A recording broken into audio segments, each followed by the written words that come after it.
فرماتے کہ حضور والدہ کو چمکا رہے تھے،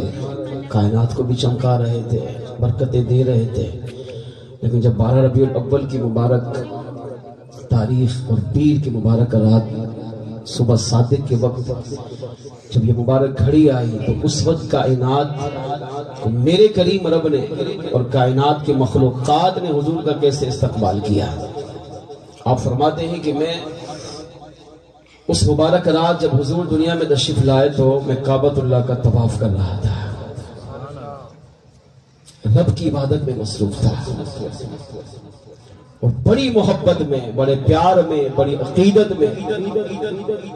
کعبۃ اللہ کا طواف کر رہا تھا۔ اس سے بڑی مسلمان کے لیے کیا خوش بختی ہوگی کہ وہ کعبے کا جا کر طواف کرے۔ جو گئے ہیں ان سے پوچھیں، جو نہیں گئے اللہ اس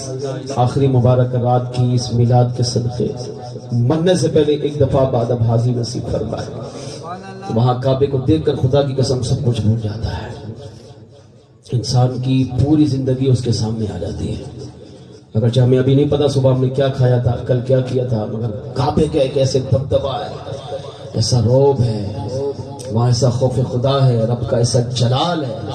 کہ کعبے کو دیکھ کر انسان کی زندگی اس کے سامنے ہوتی ہے اور وہ نہ بھی رونا چاہے، نہ پتھر دلی کیوں نہ ہو، مگر وہ بھی کعبۃ اللہ کو دیکھ کر پھوٹ پھوٹ کر رو رہا ہوتا ہے۔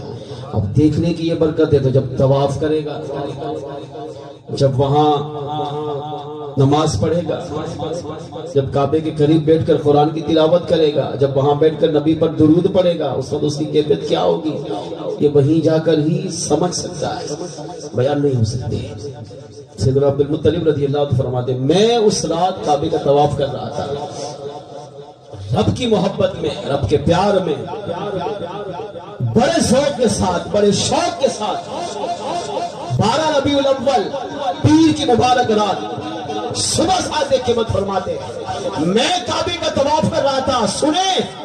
کعبہ بھی حضور سے محبت کرتا ہے، ساری دنیا اگرچہ کعبے سے محبت کرتی ہے مگر وہ کعبہ بھی جانتا ہے کہ اگرچہ ساری کائنات کے مسلمانوں کا امام میں ہوں مگر کعبہ کہتا ہے میرا امام خود میلاد والے آقا ہے۔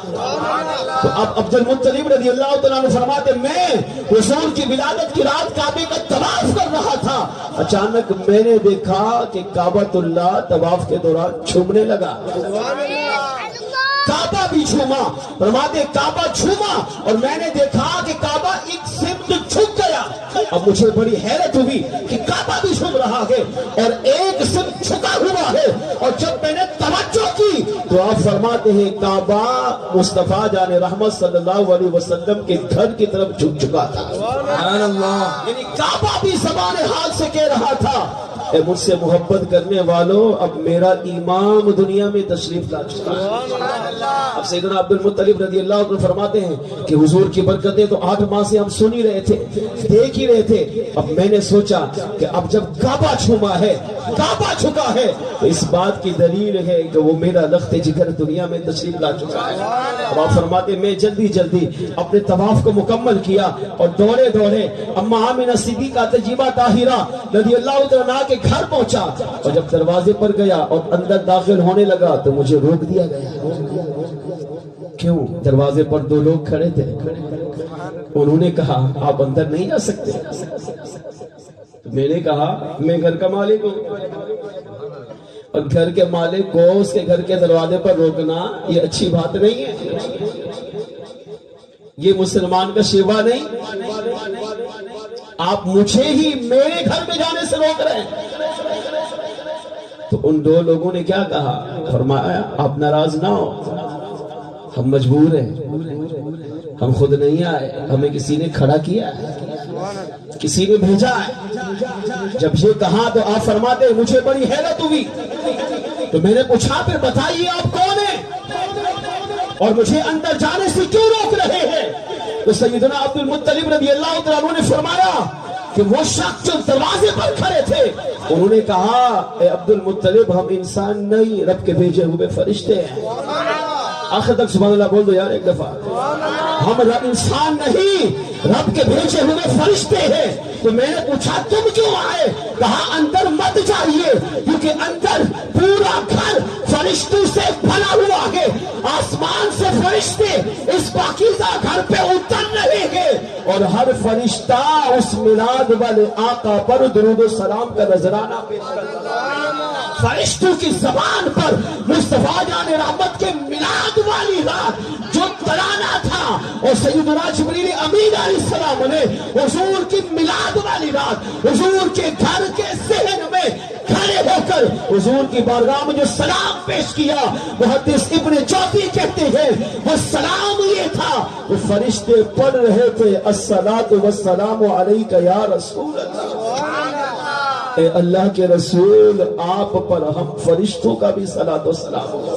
عرض کیا ہم انسان نہیں، ہم رب کے بھیجے ہوئے فرشتے ہیں، ہمیں روکا گیا ہے آپ ٹھہر جائیے کیونکہ اندر پاؤں رکھنے کی جگہ بھی نہیں ہے، کیونکہ رب کے فرشتے نازل ہو رہے ہیں، اتر رہے ہیں، جبریل ان کے ساتھ ہیں، ان کے بعد جھنڈے ہیں، استقبال کر رہے ہیں۔ فرمایا کس کا؟ فرمایا اسی کا جس کے استقبال کے لیے آپ تشریف لائیں گے، جس کا استقبال، جس کا انتظار سابقہ انبیاء کرتے کرتے دنیا سے ظاہری پردہ فرما گئے، جس کی آمد کا انتظار آپ کر رہے ہیں، اب وہی میلاد والے آقا دنیا میں تشریف لا چکے ہیں، انہی کی برکت سے کائنات چمک رہی ہے، کائنات روشن ہو رہی ہے۔ اب فرماتے میں کھڑا رہا اور صبح صادق تک فجر کی اذانوں تک فرشتے مصطفیٰ جان رحمت صلی اللہ علیہ وسلم کی ولادت کی رات حضور پر درود و سلام پڑھتے ہیں۔ اس سے پتہ چلا نبی کے میلاد پر خوشی کرنا فرشتوں کی سنت، نبی کے میلاد پر خوشی کرنے سے رب خوش ہوتا ہے، نبی کے میلاد پر خوشی کرنے سے میلاد والے آقا بھی اپنی امت سے خوش ہو جاتے ہیں۔ آئیے مل کر کوئی لمحہ خاموش نہ رہے، بچہ بوڑھا جوان سب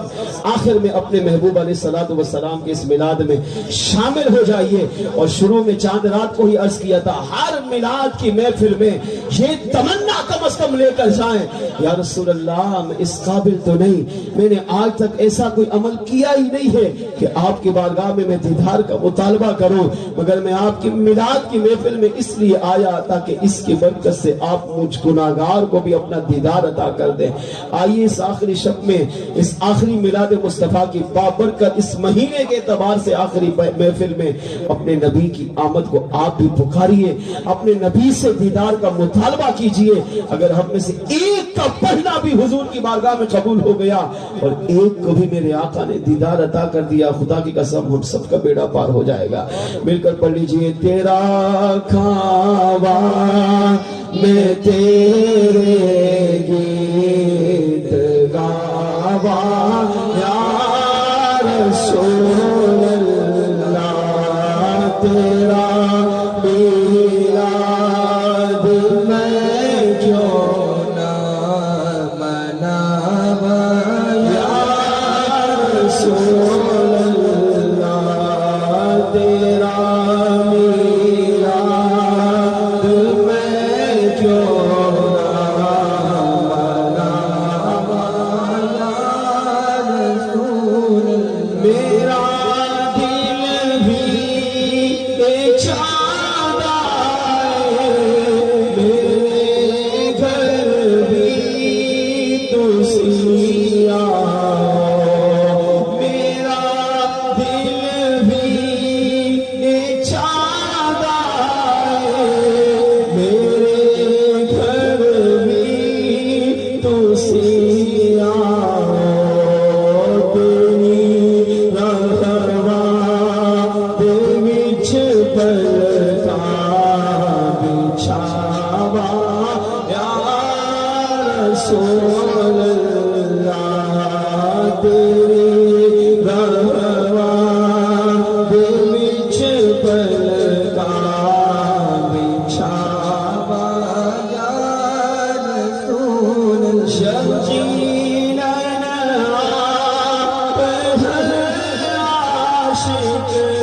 کے گھر تشریف لاتے ہیں، یقیناً آپ ہر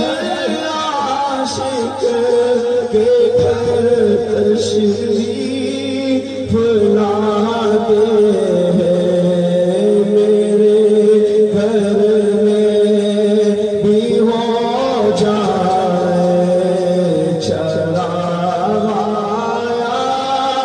رسول اللہ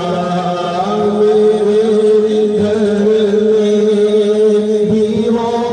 جائے چراغ یا رسول جگہ بھاگ میری اب ایوب دیوان کو جگہ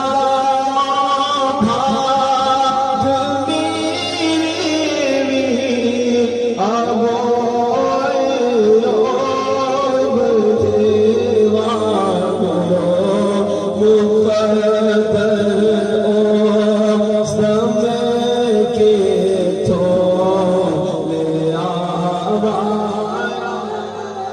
رسول اللہ مقدر سمے کے تھولے آیا رسول اللہ تیرا میلاد میں کیوں نہ مناوایا رسول